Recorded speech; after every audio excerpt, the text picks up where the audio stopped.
informativo.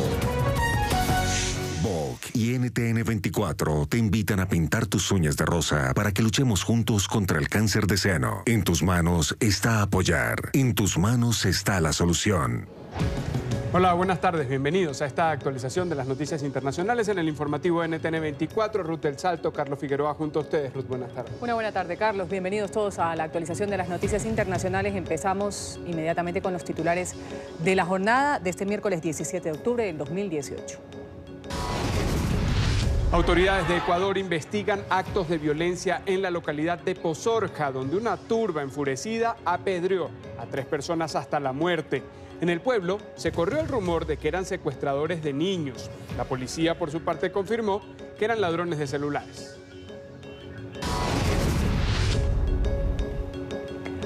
La Fiscalía ecuatoriana allanó 7 instalaciones militares por la presunta venta de armas a disidencias de la FARC, lideradas por alias Guacho. Dentro de las dependencias, objeto del procedimiento judicial, se incluyó la sede de la Comandancia Militar en Quito.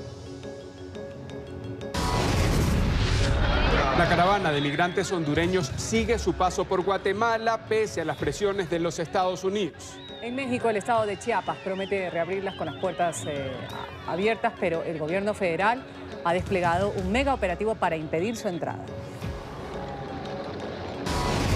Indocumentado de origen hondureño vuelve a estar al lado de su hijo de tan solo 2 años tras 5 meses de separación por cuenta de la implementación de la política de cero tolerancia de la administración Trump. La Corte de Nueva York, que ordenó la reunificación de esta familia, calificó este caso como la mayor crueldad de todas las crueldades. El presidente de Brasil nuevamente en líos con la justicia. La Policía Federal pide imputar a Michel Temer por supuestos delitos de corrupción.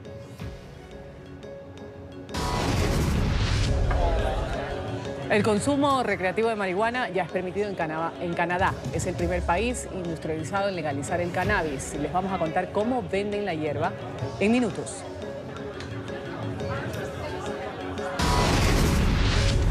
Un estudiante de 22 años es el autor del atentado en una escuela en la península de Crimea. Murieron 18 adolescentes.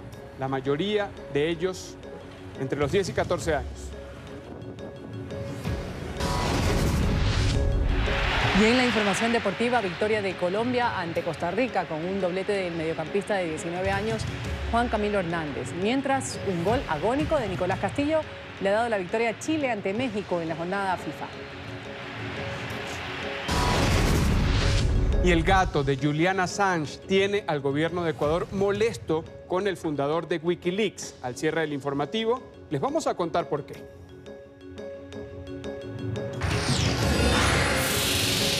Comienza el informativo con Ruth del Salto y Carlos Figueroa. Entre 15 y 20 personas han sido identificadas en primera instancia como participantes en los incidentes del martes en Pozorja, un poblado en Ecuador, donde una muchedumbre sacó a la fuerza a 3 detenidos que se encontraban en una sede de policía comunitaria y los lincharon.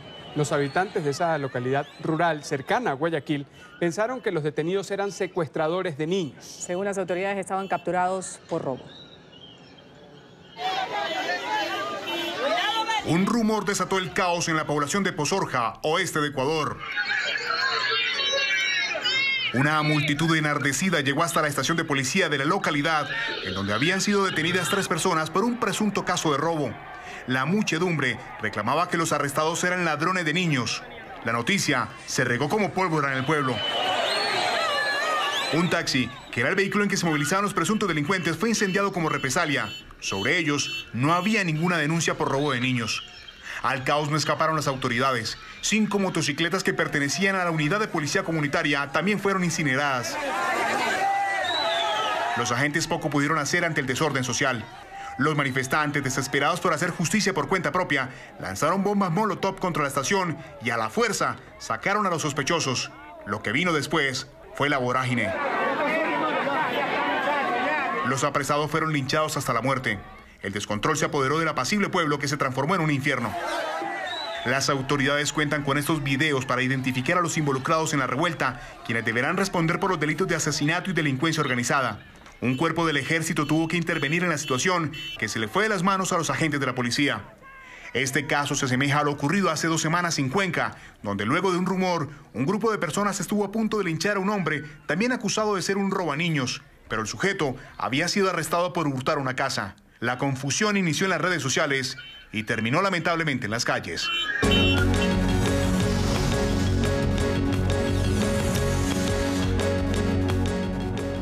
La Fiscalía de Ecuador allanó las oficinas del Comando Central del Ejército en Quito y algunas dependencias militares en otras 5 provincias del país. Las autoridades investigan si desde estos lugares hubo tráfico ilegal de armas hacia las disidencias de las FARC al mando de alias Guacho en la zona de frontera colombo-ecuatoriana. Según información preliminar, 5 uniformados están detenidos en medio de estas pesquisas. La caravana de migrantes hondureños avanza hacia Estados Unidos. Cerca de 3.000 indocumentados atraviesan Guatemala sin atender a las advertencias del presidente Donald Trump, que aseguró que va a quitar la ayuda económica a este país. En México, el sureño estado de Chiapas, fronterizo con Guatemala, promete recibirlos con las puertas abiertas, pero el gobierno de Enrique Peña Nieto ha desplegado un mega operativo con la intención de impedir su entrada ante las presiones de Washington.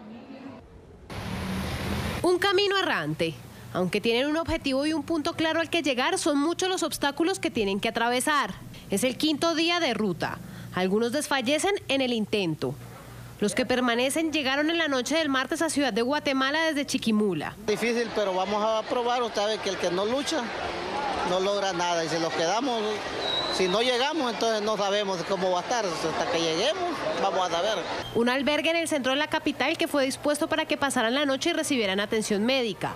Algunos de los caminantes reclamaban conocer información sobre Bartolo Fuentes, uno de los líderes de la caravana y quien fue arrestado.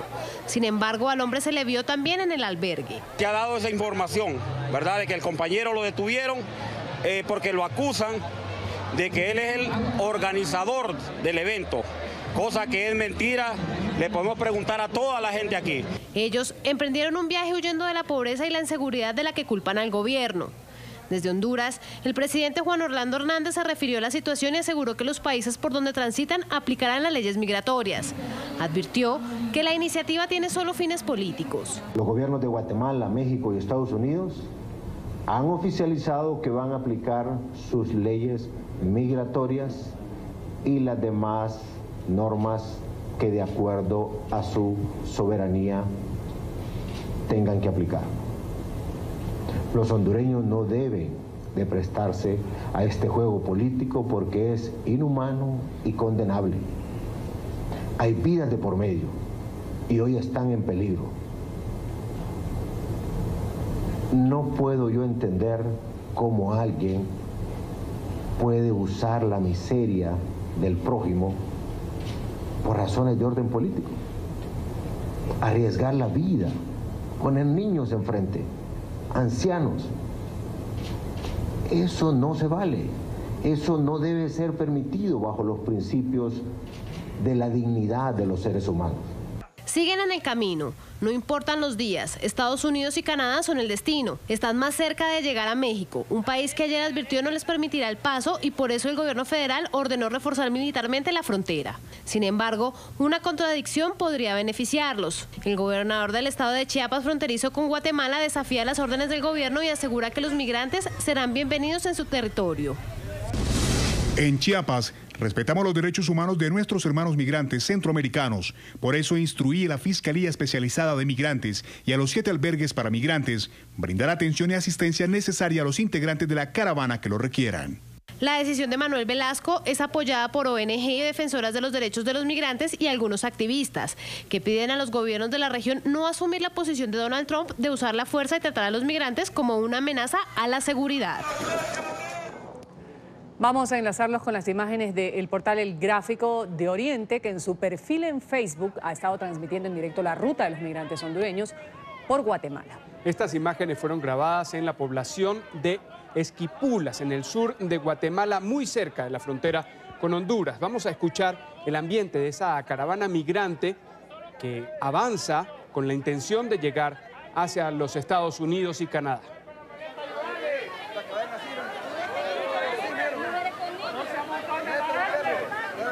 darle chance, no me cague. Si la quiero llevar agarrando para que los animales vayan paraditas. ¿Qué va a pasar al otro? No queremos hacer disturbios. Lo que queremos es que miren que venimos pasando por aquí.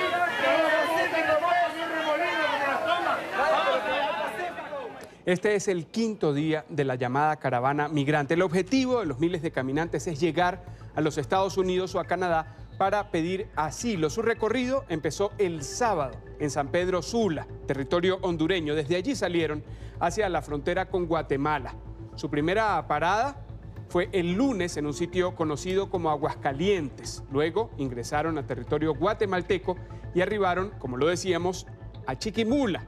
Y ayer llegaron a la ciudad de Guatemala, la capital. Su recorrido contempla la ciudad de Tapachula, estado de Chiapas, ya en territorio mexicano, y de allí intentarán sortear el camino hasta la frontera sur de los Estados Unidos, la frontera norte del territorio mexicano.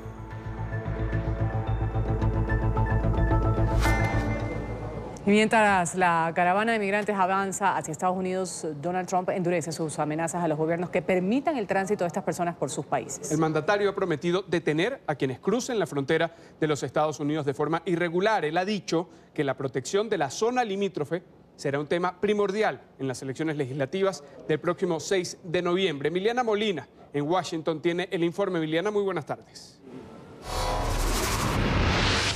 Carlos, Ruth, ¿qué tal? Muy buenas tardes. Bueno, en el 2015 el Congreso de Estados Unidos aprobó $750 millones en apoyo financiero para los países del Triángulo Norte, una estrategia por parte de Washington para combatir las raíces de esta problemática de la migración a Estados Unidos de los migrantes de estos países del Triángulo Norte. Este apoyo financiero duraría durante varios años y ayudaría a atacar precisamente las agencias gubernamentales corruptas o también la violencia o las pandillas en esa región.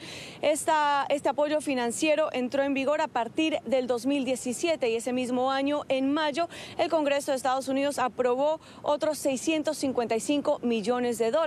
Sin embargo, ahora el mandatario estadounidense Donald Trump ha dicho que de permitirse que esta caravana de migrantes continúe avanzando rumbo a Estados Unidos, este podría quitarle los fondos a estos tres países del Triángulo Norte, lo cual ayudaría a agudizar esta crisis migratoria y ayudaría también a fomentar que los migrantes continúen intentando ingresar a Estados Unidos. Difícil de creer que con miles de personas al sur de la frontera, caminando sin obstáculos hacia nuestro país, en forma de largas caravanas, los demócratas no aprueben una legislación que permita leyes para la protección de nuestro país. Un gran tema para las elecciones de medio término para los republicanos. Los republicanos deben hacer de las horrendas, débiles y anticuadas leyes migratorias y de la frontera parte de las elecciones de medio término. De los pocos fondos que se dieron a Centroamérica fueron para seguridad pública, para darle armas o para darle apoyo a las policías y a los gobiernos.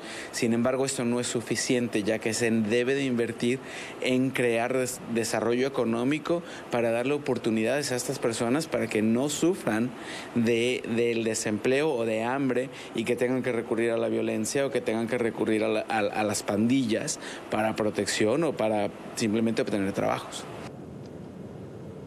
Y en un esfuerzo por intentar movilizar a más votantes a las elecciones legislativas el próximo 6 de noviembre, el mandatario estadounidense quiere que esta problemática se convierta en el foco del debate de los republicanos, donde están en juego 435 escaños de la Cámara Baja y alrededor de un tercio de los 100 puestos de los senadores. Estamos en directo desde la Casa Blanca. Emiliana Molina, regreso al Centro Internacional de Noticias. Gracias, Emiliana, por ese reporte desde Washington. Y muchos de los integrantes de la primera caravana migrante que partió en marzo hacia Estados Unidos han huido de Honduras con la esperanza de tener una mejor vida en la Unión Americana. Pero al llegar se han encontrado con una dura realidad como la separación de familias. Muchos de ellos aún no han podido reunificarse, pero otros han tenido mejor suerte. Es el caso de un padre hondureño que logró recuperar a su hijo de 2 años luego de 5 meses de haberse distanciado. Alejandro Rincón, desde Nueva York, tiene la historia. Alejandro, buenas tardes y adelante.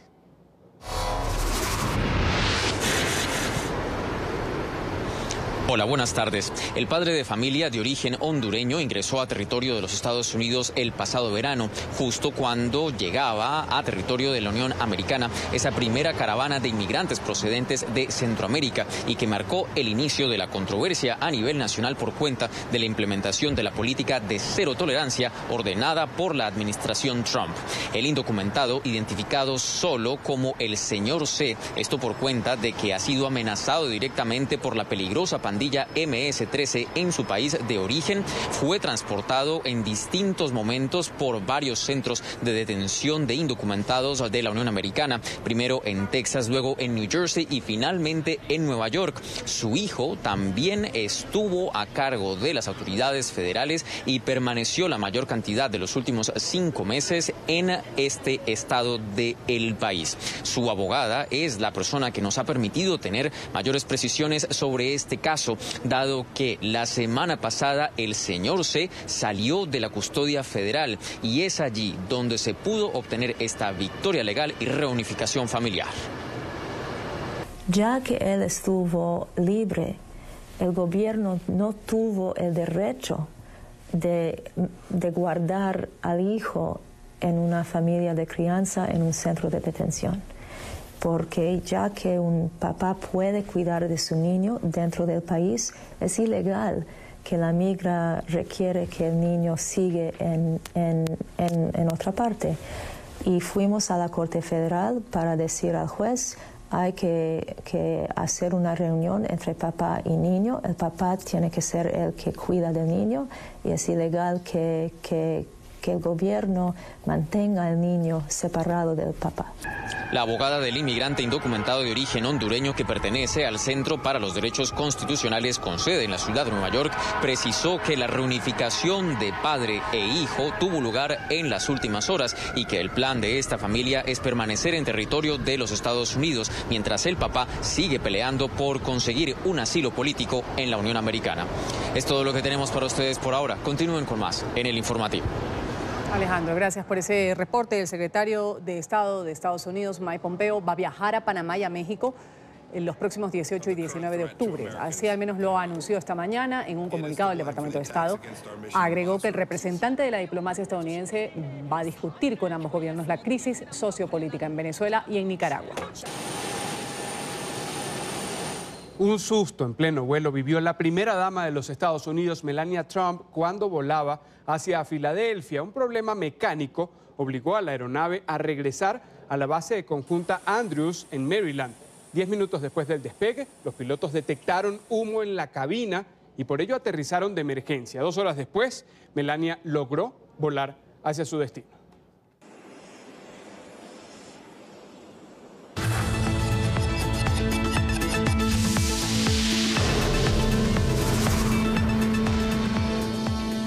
El consulado venezolano en Miami, que reabrió sus puertas a principios de octubre, ha comenzado a realizar la prórroga de pasaportes. Cientos de ciudadanos venezolanos habían padecido durante 6 años por no poder hacer ningún trámite tras el cierre de esta sede. Según el gobierno de Maduro, el lugar fue reabierto ante la cantidad de solicitudes de personas que desean regresar a Venezuela.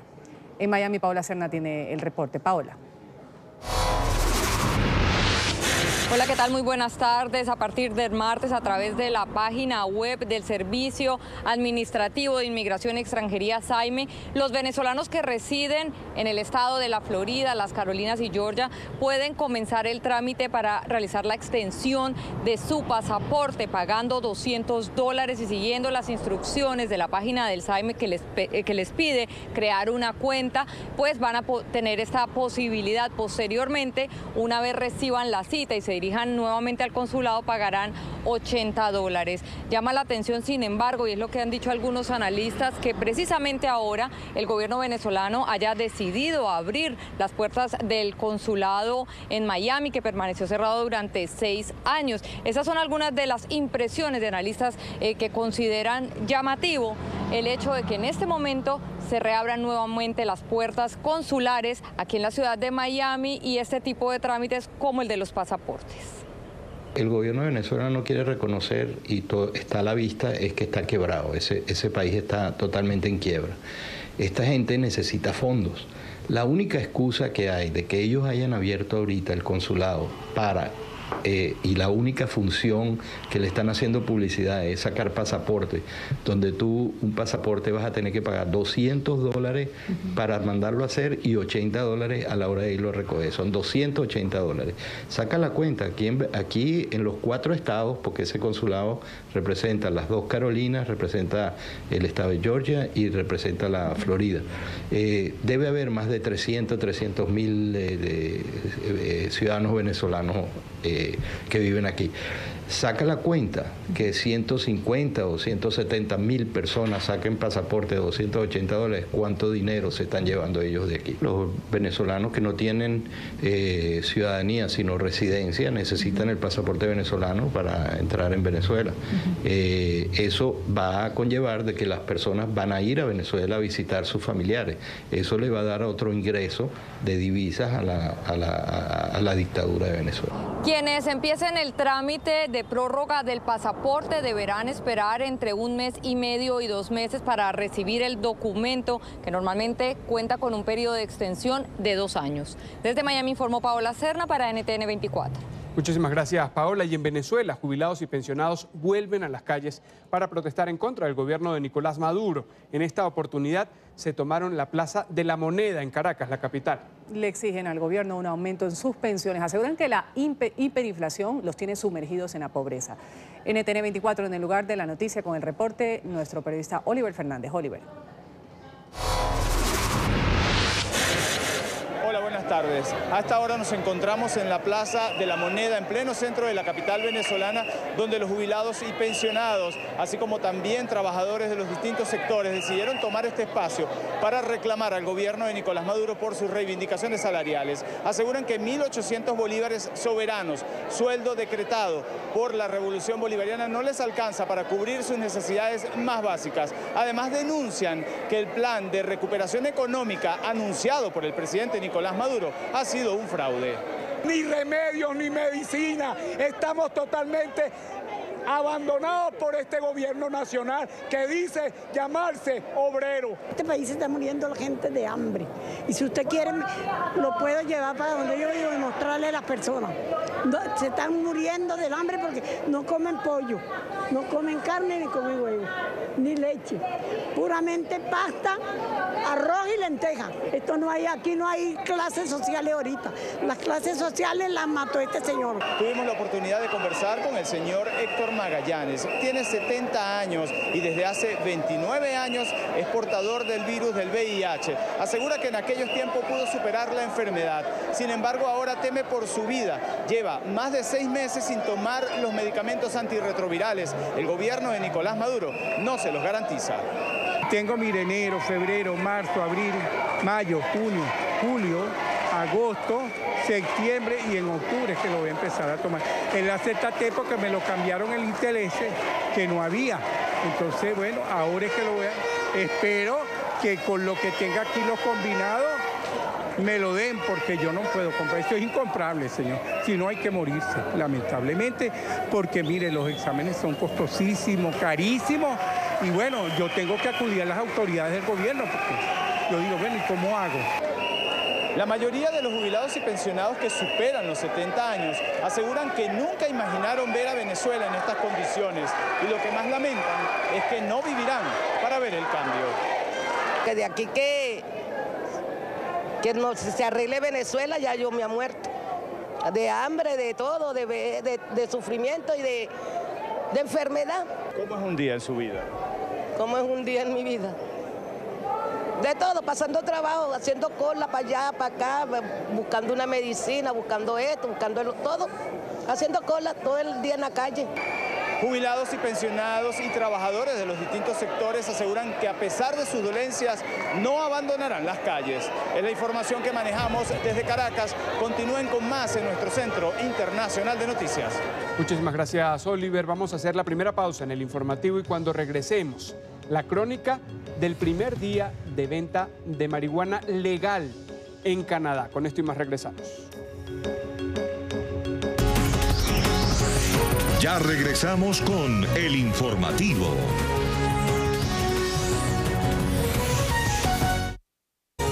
Continuamos con el informativo.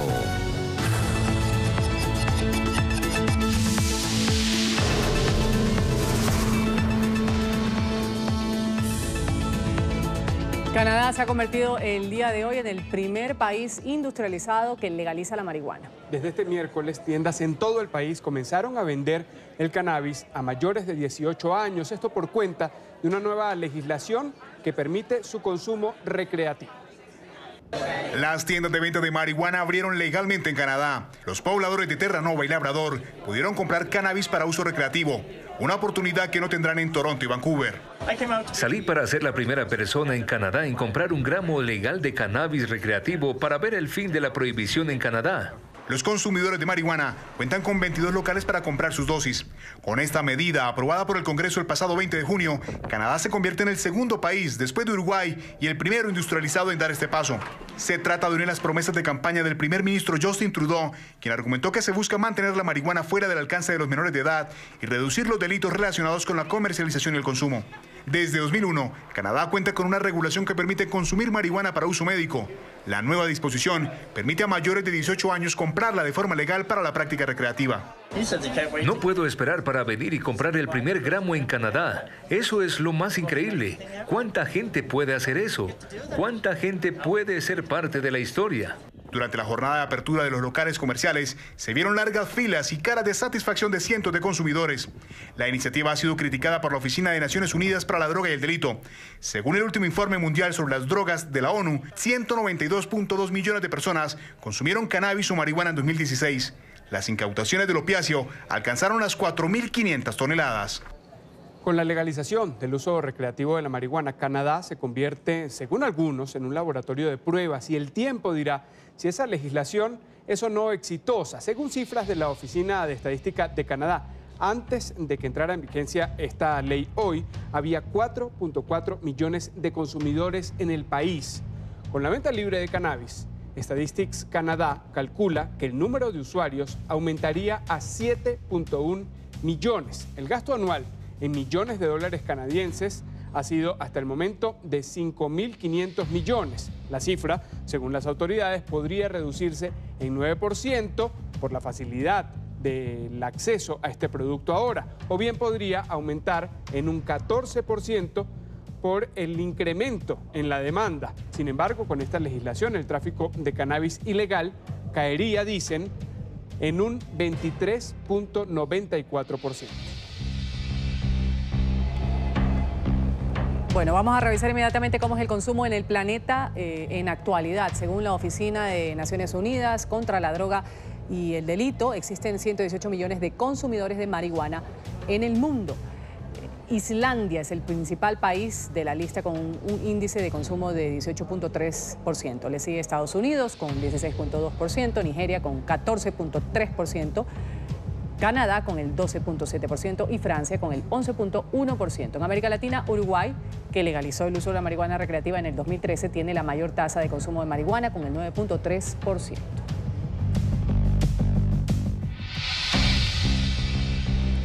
Revisamos otras noticias. El presidente de Brasil, Michel Temer, está nuevamente en aprietos con la justicia cuando su gobierno, considerado el más impopular de la historia democrática en el gigante suramericano, se aproxima a su final. El mandatario enfrenta serios problemas con la justicia. Según un informe de la policía, Temer y algunos miembros de su entorno habrían favorecido a una empresa que opera en el puerto de Santos a cambio de comisiones. En el documento que fue entregado a la Corte Suprema, las autoridades solicitan que el mandatario y otros 10 funcionarios sean investigados e imputados por los delitos de asociación ilícita, corrupción y lavado de dinero. Michel Temer podría enfrentarse a los tribunales una vez deje el poder.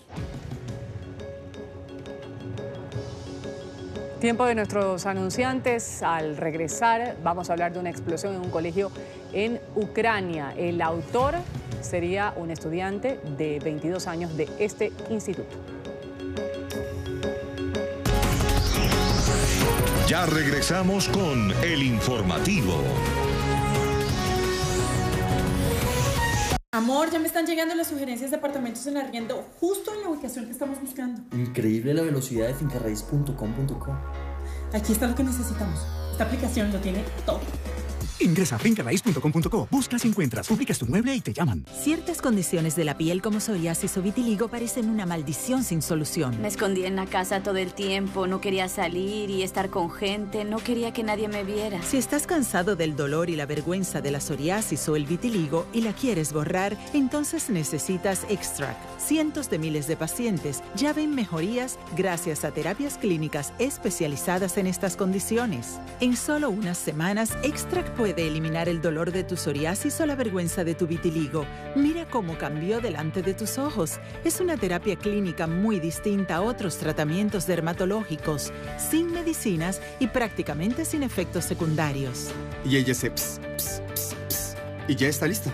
La terapia clínica Extract está recomendada por más de 2.000 dermatólogos por sus efectos inmediatos, sin los efectos secundarios de las medicinas e inyecciones. Vi resultados después de 2 o 3 tratamientos. En pruebas clínicas, la mayoría de los pacientes de psoriasis vieron una mejoría en la condición de su piel de un 75%.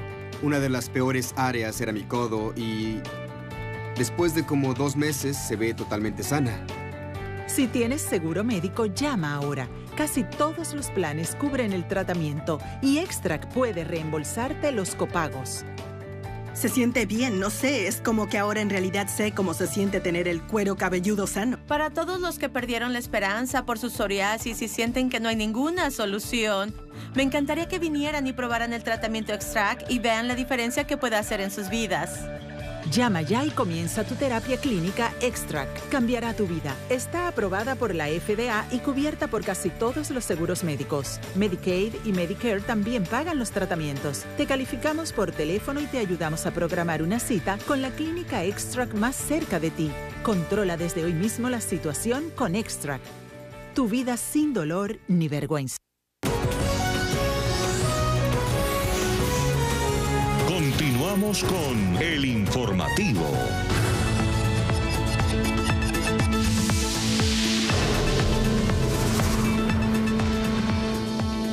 Un atentado sacudió este miércoles la península de Crimea. Se registró una poderosa explosión en un colegio de la localidad de Kerch, que deja hasta el momento 18 muertos y 40 heridos. El autor de este ataque era un estudiante de 22 años que luego del hecho se suicidó. Una detonación interrumpió la tranquilidad de la localidad de Kerch en la península de Crimea. El epicentro, el Instituto Politécnico Vladislav Roslyakov. Estudiantes y maestros corrieron para salvar sus vidas en medio del frenesí y el pánico que se apoderaron del sector. Había muchos cuerpos de niños. Fue un verdadero acto de terrorismo. Todo estalló adentro unos 5 o 10 minutos después que me fui. Alguien entró e hizo explotar todo. Todas las ventanas estallaron. Después comenzaron a correr y a lanzar paquetes explosivos. Después corrieron con armas en las manos. No sé exactamente qué tipo de armamento. En el segundo piso abrieron los salones y estaban matando a todo el que encontraban. Sin embargo, para muchos fue demasiado tarde. Las autoridades confirmaron la muerte de al menos 18 personas y las heridas de otras 40. Así como la explosión de un artefacto de fabricación casera en el comedor del establecimiento. Hoy un artefacto explosivo no identificado, lleno de objetos metálicos, explotó en la cafetería de la Escuela Politécnica de Kerch. La información sobre las víctimas está siendo revisada. Se sabe que la mayoría de ellos son adolescentes. Expertos en explosivos están en la escena en este momento. Una vez terminen su trabajo, los investigadores comenzarán a examinar el área del epicentro de la explosión. El autor del atentado, que las autoridades rusas investigan como un acto de terrorismo, fue un propio estudiante de la escuela. Habría ingresado al lugar, fusil en mano, disparando varias veces contra sus compañeros. Hizo explotar la bomba y posteriormente se quitó la vida. El presidente ruso Vladimir Putin expresó sus condolencias a los familiares de las víctimas. El público será informado sobre los resultados de los trabajos de las autoridades y los servicios especiales. Queridos amigos, en conmemoración de aquellos que murieron, les pido que guardemos por ellos un momento de silencio.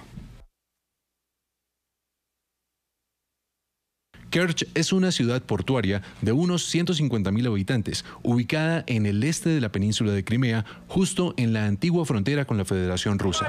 En el año 2014, las tropas rusas ingresaron a la península y organizaron un polémico referendo para la separación del territorio de Ucrania, que hasta el día de hoy sigue reclamando la soberanía sobre Crimea. La anexión sigue siendo considerada ilegal por la comunidad internacional. Surgen nuevas versiones sobre el supuesto asesinato del periodista saudí Jamal Khashoggi en Turquía. La prensa de Oriente Medio ha revelado la existencia de un audio en el que habría quedado registrado que el periodista fue descuartizado cuando estaba vivo. La investigación continúa. Tras denunciar interferencias en las pesquisas, los agentes turcos finalmente pudieron entrar a la residencia del cónsul saudí. Según la prensa local, podría haber evidencia que comprometan al funcionario con la desaparición de Khashoggi. Mientras se resuelve el misterio, el secretario de Estado de Estados Unidos, Mike Pompeo, se reunió con autoridades turcas en Ankara.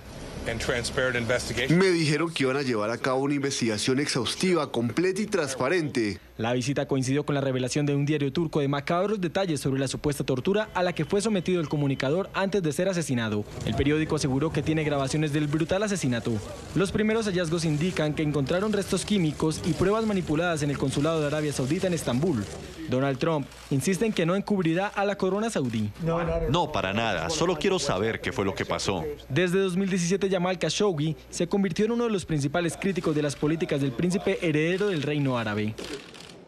Tensión en las puertas de un reconocido templo en el sur de la India. Devotos y miembros de organizaciones hinduistas bloquearon la entrada a varias mujeres, pese a que el Tribunal Supremo declaró inconstitucional una tradición que impedía su paso por creer que si tenían la menstruación, contaminaban el lugar. Algunas mujeres tuvieron que ser escoltadas de regreso por la policía. Al menos 2 periodistas fueron agredidas en ese lugar.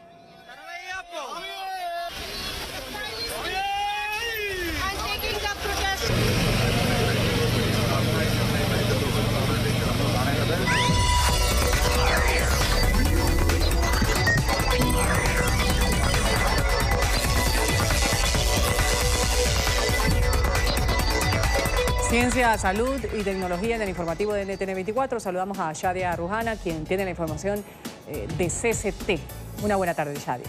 Una buena tarde, Ruth, para ti y para Carlos. Empezamos esta sección hablando del Galaxy A9, que llega a América Latina y trae consigo la primera cámara cuádruple posterior del mundo, zoom óptico 2X para obtener imágenes en primer plano detalladas y un lente de profundidad para expandir la creatividad del usuario. En CST, Sonia Vanegas, especialista de producto en Samsung Colombia, nos habló sobre las novedades que trae consigo la cámara de este teléfono inteligente. Estos son los nuevos beneficios de nuestro nuevo Galaxy A9. Recuerda, es el primer smartphone con 4 cámaras. La primera te sirve para acercarte sin miedo porque tiene 2X de teleobjetivo. La segunda te va a ayudar muchísimo para que captures esos paisajes impresionantes porque tenemos una cámara de 120 grados. Luego se complementa con una cámara de 24 megapíxeles para que tomes fotos en el día, en la noche y te queden perfectas. Y adicionalmente puedes jugar con las fotos profesionales porque tenemos una cámara especializada en profundidad para que tú le puedas dar el protagonismo a lo que tú quieras.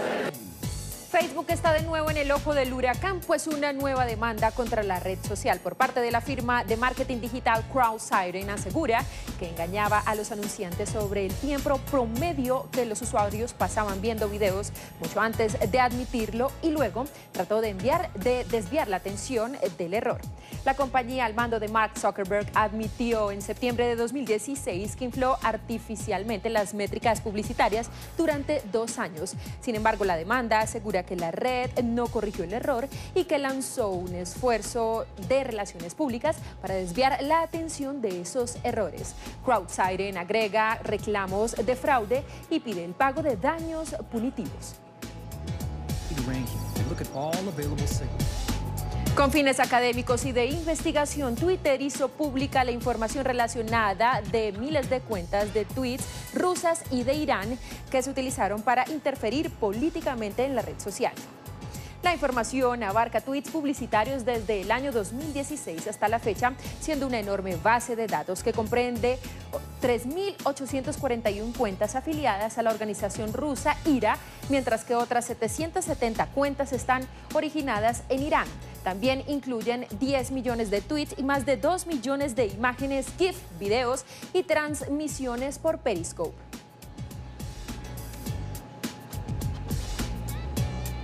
Neoenergia, empresa eléctrica brasilera controlada por la española Iberdrola y la compañía de telecomunicaciones Nokia, anunciaron hoy un acuerdo inédito en Latinoamérica que tiene como objetivo revolucionar la distribución de energía en Brasil. Las asociaciones se pondrán en marcha un proyecto de red inteligente en diversas ciudades del estado de Sao Paulo con banda ancha inalámbrica LTE que espera prever aumentar un 50% la fiabilidad y reducir un 80% las pérdidas comerciales. La primera fase del proyecto, que se realizará entre 2018 y 2020, tendrá una inversión de $28.8 millones.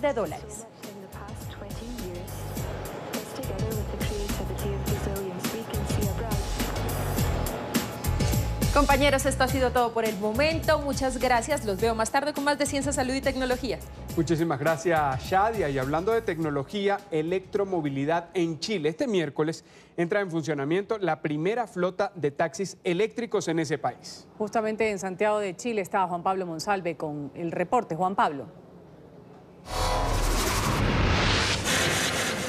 Hola, ¿qué tal, televidentes de NTN 24? Estamos precisamente aquí en el Estadio Nacional, donde ya se presentó esta flota de taxis que ya comienza prácticamente a funcionar por las calles de Santiago de Chile. Vamos a mostrarles pues estos vehículos que tienen varias características, entre ellas que emiten cero gases contaminantes, son vehículos que no generan ningún tipo de ruido y además son también una serie de autos que ofrecen distintas posibilidades, no solo para los conductores, sino también para los usuarios. Vamos a hablar con uno de los conductores de este vehículo. ¿Su nombre, por favor? Francisco Acevedo. Bueno, don Francisco, preguntarle cómo se ha comportado el auto, cómo lo han sentido, cuáles son los beneficios de usar este tipo de vehículos. El auto se comporta excelente, tiene una potencia buenísima, no contamina, cero emisión de gases, tiene una autonomía de 300 kilómetros, se recarga en 30 minutos, muy suave, no suena nada y es libre de mantenciones. No tiene aceite, no usa aceite el motor, solamente usa un filtro que es el del aire acondicionado, nada más. Perfecto, don Francisco, le agradecemos mucho por su tiempo. Y pues vamos a revisar precisamente en este momento las declaraciones de la ministra de Transporte, Gloria Hood, quien participó de este evento y confirmó que Chile comienza de esta manera la transición hacia la electromovilidad. La electromovilidad se está transformando en una marca de los sistemas de transporte y cada vez vamos abarcando nuevos modos y vamos integrando un cambio en la energía que mueve a los vehículos, acercándonos a la energía eléctrica mucho más y iniciando una reconversión que va a ir en beneficio de mejor calidad del aire, de menos ruido y de ciudades más habitables, que son las que queremos lograr. Este lanzamiento que se hizo durante la jornada de hoy hace parte del denominado Plan de Movilidad Tercer Milenio promovido por el gobierno del presidente Sebastián Piñera. Con estas imágenes los dejamos, regresamos a nuestro Centro Internacional de Noticias. Muy buenas tardes. Buenas tardes para usted, Juan Pablo, en Santiago de Chile. Vamos a hacer la última pausa aquí en el informativo. En minutos, los deportes, tenemos los goles y resultados de una nueva jornada de amistosos de selecciones del continente. Además, el éxito mundial Despacito marca 7 récords Guinness. Les contamos al regreso.